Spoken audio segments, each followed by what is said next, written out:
Predstavljajte si, da bi bilo vse na svetu točno v takšni barvi, kot si sami želite. Bilo bi precej bolj pisano, kot je zdaj. No, ampak če odmislim pravljice in fantazije, vedno ne more biti tako, kot želimo. Ampak včasih je lahko. Poglejte novega Opla Adam, kralja individualizacije. Verjetno boste rekli, zakaj? Ker si ga lahko sestavite točno tako, kot sami hočete. Streha je na voljo v 3 barvah, platišča v 4 velikostih, 10 oblikah in kar 31 barvah.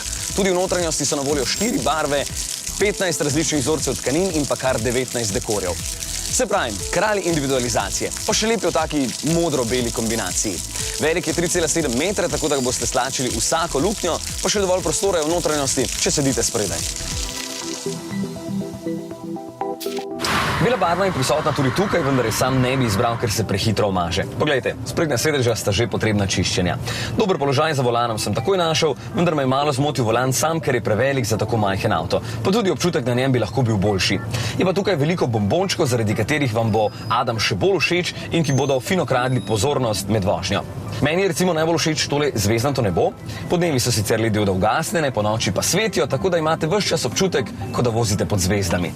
Puncam bo to zelo všeč, še posebej na zadnjih sedežih, se pa tudi tale sedež lahko postavi v ležeči položaj. No, cena 280 evrov.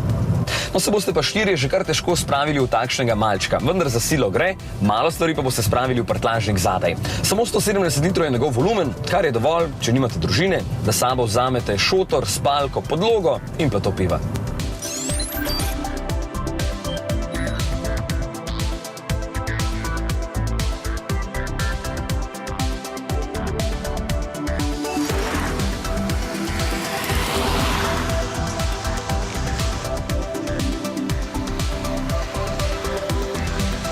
Za pogon tukaj skrbi 1,4 litrski bencinski motor, ki proizvede 64 kW, kar je 87 konjev, vendar ga je potrebno pri nižjih vrtljajih kar pošteno priganjati.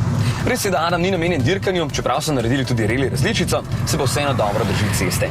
Največkrat ga boste seveda videli v mestih, zato je edino logično, da mora imeti tudi sistem start-stop, da pri čakanju na zeleno luč v križišču motor ne teče v prazno, vendar je to treba doplačati. Sem pa prepričan, da se bo Adamu veliko bolj podal novi litrski turbobencinski motor Sidi, ki bo proizvedel do 85 kW oziroma 115 konjev in bo imel tudi 6. prestavo, ki jo tukaj res pogrešam. Vse atribute ima, da postane najbolj prodajani malček in z tega mesta izrine Fiata 500, svojega največjega konkurenta. Ampak mu bo težko uspelo, ker je predrag. Atraktivnost in individualizacija imata pač svojo ceno in zato vstopni model stane 11, tale ob meni pa dobrih 15 tisočakov. Ampak vas bo pa čisto vsak opazil, če vam je to pomembno.